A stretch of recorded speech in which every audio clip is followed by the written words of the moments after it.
Welcome back to the channel, Crypto Trend Trader here. And today we're going to be taking a look at Bitcoin.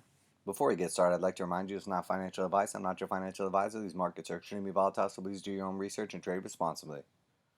Here we are, it's 10:51, 11 o'clock, 4-hour close coming up shortly. And I just want to just recap real quick on the 4-hour here. We did get that move down here, came back up, started forming the neckline. That was our shoulder, neckline, head. And then we had talked about how we expect to come back up to the neckline here, which we did, and then sell back off down to the level of the other shoulder, which we did almost perfectly. So now we have neckline, shoulder, neckline, head, neckline, shoulder, neckline. So now this is a phenomenal place to take positions off of. Because regardless if you think this is going to play out to the upside or the downside, you have a pivot on the market that's clear and precise. So what we're doing is this pivot right here, you could essentially, and this is not financial advice, I'm just talking about market psychology and positioning. You could essentially take a long or short off of this position.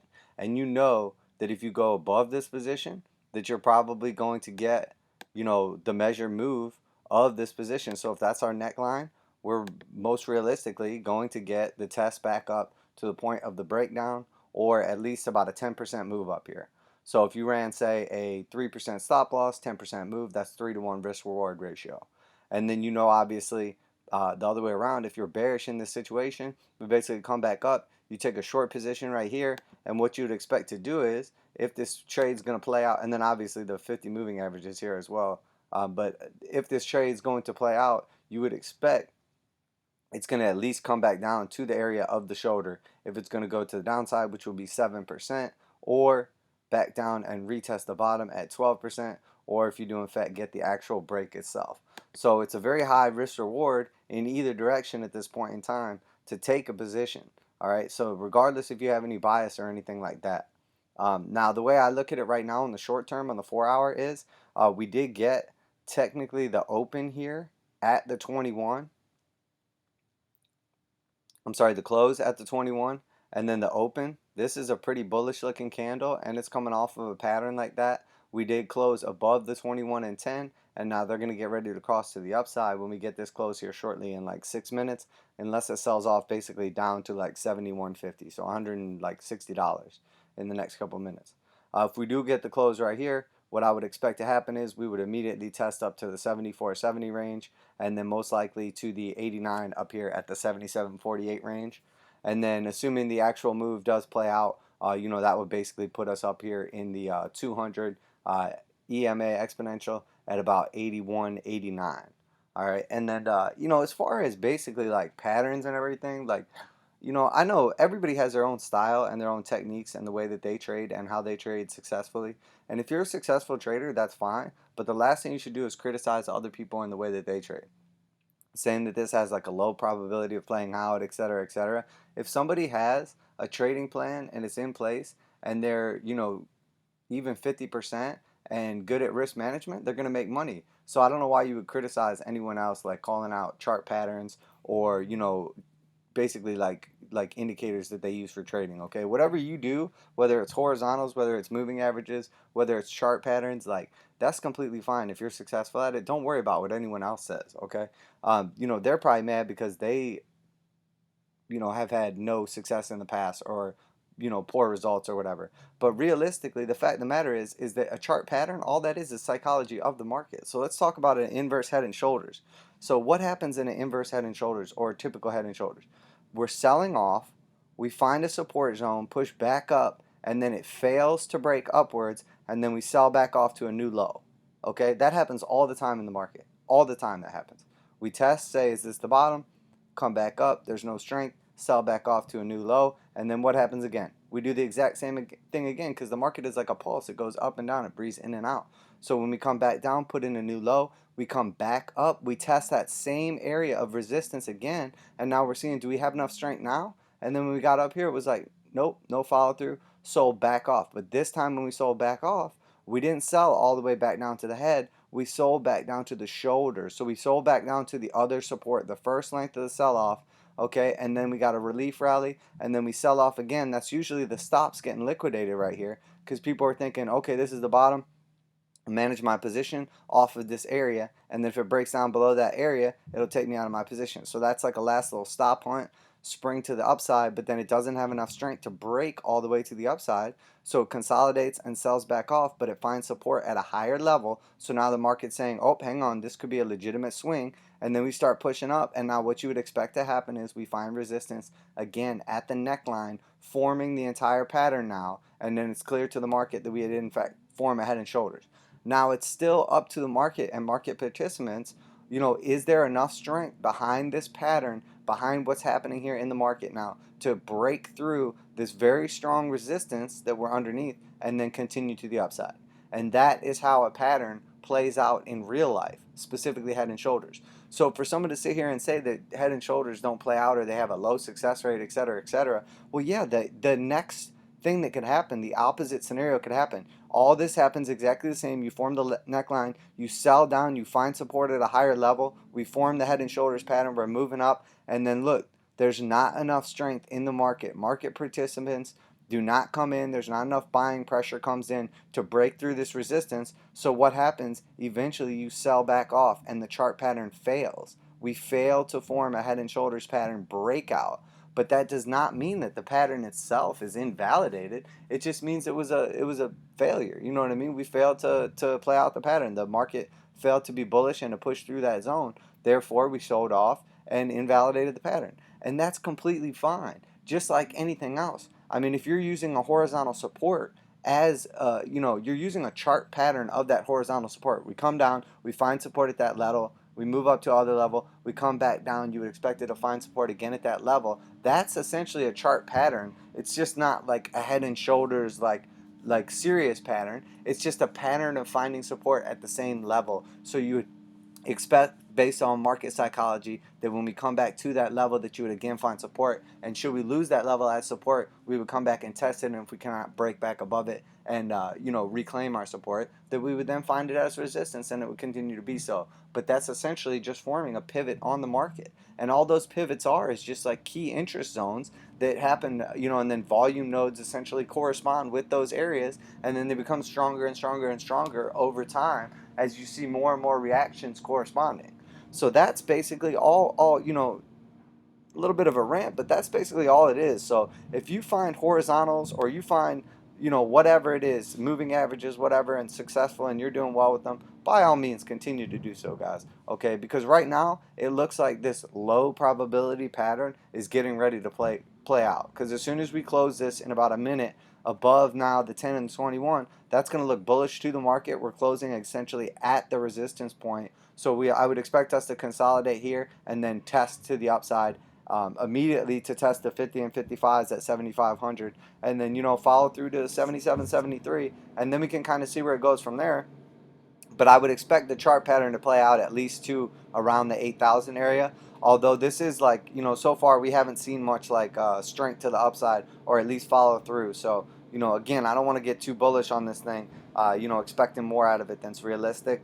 But right now, the way it looks like 8,000 is definitely in the cards in the very near future.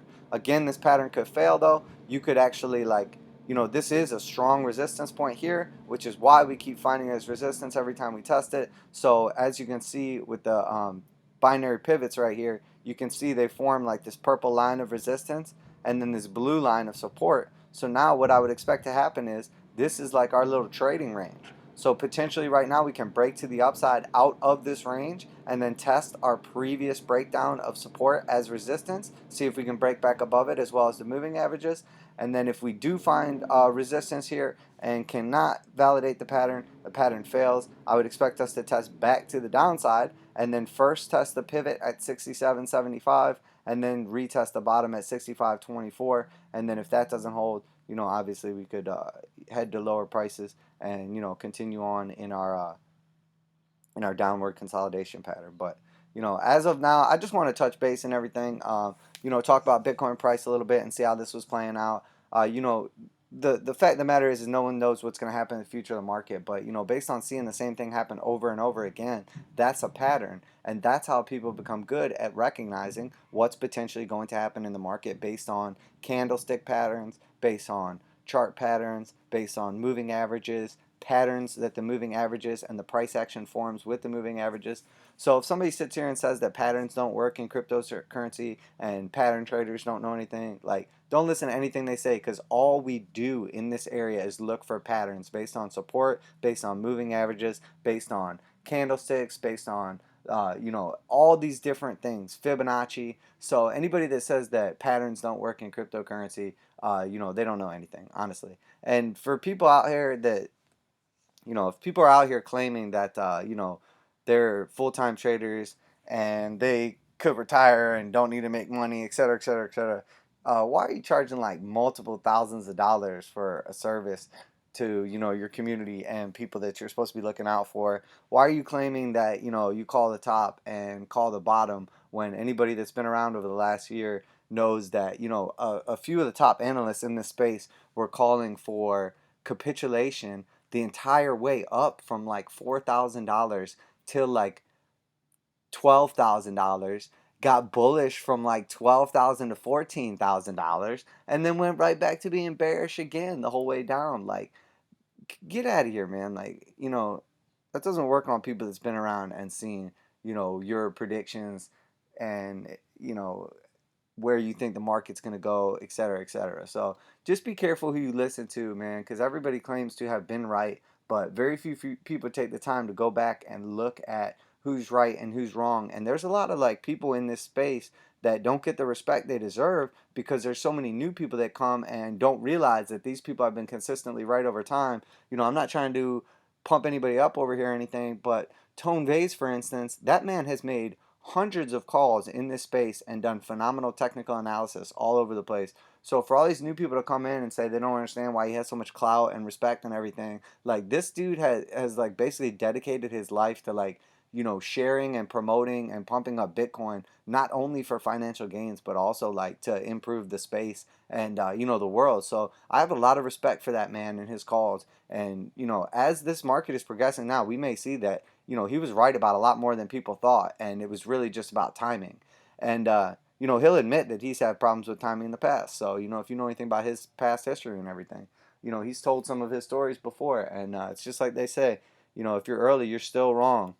And another one specifically is Tyler Jenks. RIP, my man. He was a great, great influencer in this space, and in general, very educated man and phenomenal trader and analyst. And as these markets progress now, a lot of people talk trash after we got that move up and came all the way up to 14,000. And he may have the last laugh just yet, because this his theory may end up playing out. We may go back down and, go all the way down and retest that parabolic trend line, just like he says. And, he may be right after everything that's happened, and the move all the way back up to 14,000. And, in fact, that his theory was correct. And we're going to come all the way back down, retest the parabolic line that we broke out from, and then we can essentially complete the market cycle, and then over time move back to the upside. So we will see. I know it's crazy, people thinking like $2,000 price targets, 1,800, even 3,000 now seems ridiculous, but it's never out of the time cards. Sometimes it just takes the market a little bit of time to show its direction.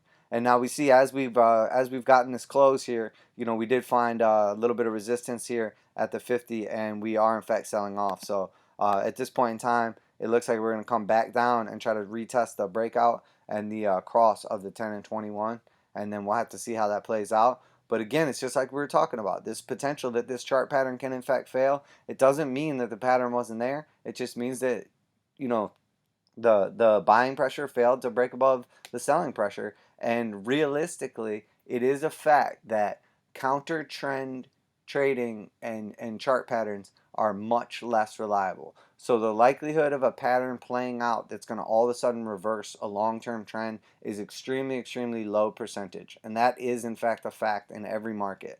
As where a continuation pattern has a much higher percentage chance of playing out, because the likelihood is that something will continue to do what it's doing until it doesn't. So if it's going up, it's going to keep going up until the one time when it doesn't. And that's why it's so hard to pick reversal points in the market, because the market can continue to go and go and go and go.